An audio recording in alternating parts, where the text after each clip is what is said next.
Hi guys, welcome to yoga luck channel. நாம இன்னைக்கு எதை பத்தி பார்க்க போறோம்னா, அதாவது பேக்டரைஸ்ட் மில்க் அப்படி போட்டிருந்தா நம்ம என்ன பண்ணணும், என்ன பண்ணக்கூடாது, அதெல்லாம் பார்க்கறதுக்கு முன்னாடி ஃபர்ஸ்ட் பாலை எதுக்கு பாயில் பண்றாங்கன்னு உங்களுக்கு தெரியும். பாலில் பார்த்துட்டீங்கன்னா, இப்போ நீங்க ஒரு மாட்டு பாலா இருந்தாலும் சரி, இல்லை ஒரு கவர் பாலா இருந்தாலும் சரி, அதை நீங்க பாயில் பண்றீங்க. ஆனா எதுக்குன்னு உங்களுக்கு தெரியுமா? அந்த பாலில் வந்து பார்த்துட்டீங்கன்னா ஏகப்பட்ட பாக்டீரியாஸ் இருக்கு. எக்ஸாம்பிள் சால்மோனெல்லாங்கிற ஒரு பாக்டீரியா இருக்கு. இந்த மாதிரி பாக்டீரியாஸ் எல்லாம் அந்த பால்ல இருந்து நம்ம நீக்கிறதுக்காக அதை ஹை டெம்பரேச்சர்ல பாயில் பண்றோம். அதாவது 100°C அதை பாயில் பண்றோம். இப்படி நம்ம பாயில் பண்ணுறது மூலமா அந்த பால்ல இருக்க பாக்டீரியா ஆனது அந்த ஹீட் தாங்காம செத்து போயிருது. இதே இப்போ பேஸ்டரைஸ்ட் மில்க் அப்படி ஒன்று போட்டிருக்கு. இந்த பாத்துக்கோங்க, தெரியுதுன்னு நினைக்கிறேன். தெரியுதா? சரி, தெரிஞ்சிட்டலாம். இப்போ இந்த பேஸ்டரைஸ் மில்க் அர்த்தம் என்னன்னா, இந்த ஆவின் கம்பெனில பாத்துட்டீங்கன்னா இந்த பாலை தயாரிக்கும் பட்சமே இதை 100°C வச்சு ஃபர்ஸ்ட் பாயில் பண்ணியிருக்காங்க. அதனால இது ஆல்ரெடி கொதிக்கப்பட்ட பால், அதாவது இதுல உள்ள பாக்டீரியாஸ்லாம் ஆல்ரெடி நீக்கப்பட்டாச்சு.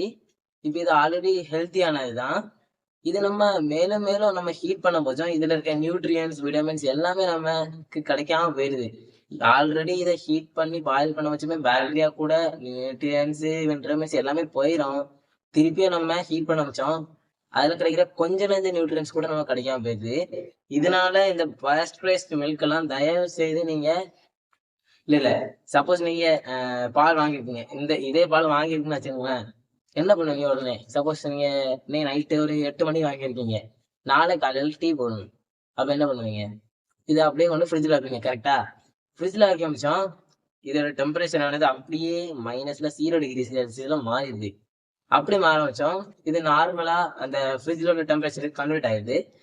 இப்போ நீங்க இந்த பாலை வச்சு அடுத்த நாள் டீ போடுறதா இருந்தா, இதை நீங்க என்ன பண்ணணும்னா பாயில் பண்ணக்கூடாது.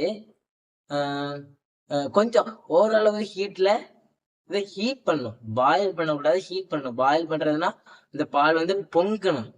ஆக்சுவலா இந்த பால் வந்து ஆல்ரெடி பொங்கப்பட்டது, அதனாலதான் பேஸ்டரைஸ் மில்க்னு போட்டிருக்கு. இந்த பேஸ்டரைஸ் மில்க்ல நீங்க என்ன பண்ணணும்னா, தயவு செய்து நீங்க இந்த பாலை திருப்பியும் கொதிக்க வைக்க கூடாது.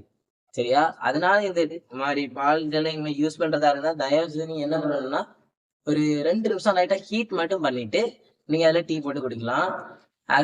இப்போ நான் உங்களுக்கு இன்னொரு டிப்ஸ் சொல்றேன். நீங்க ஒரு நல்ல ஹெல்த்தியான மனுஷனா இருக்கணும்னு ஆசைப்பட்டீங்கன்னா தயவு செய்து இந்த மாதிரி ஆக்சுவல் கவர் பாலை யூஸ் பண்ணாதீங்க. ஆனா இந்த கவர்ங்கிறதே உங்களுக்கு என்னன்னு தெரியணும், கெமிக்கல் தான்.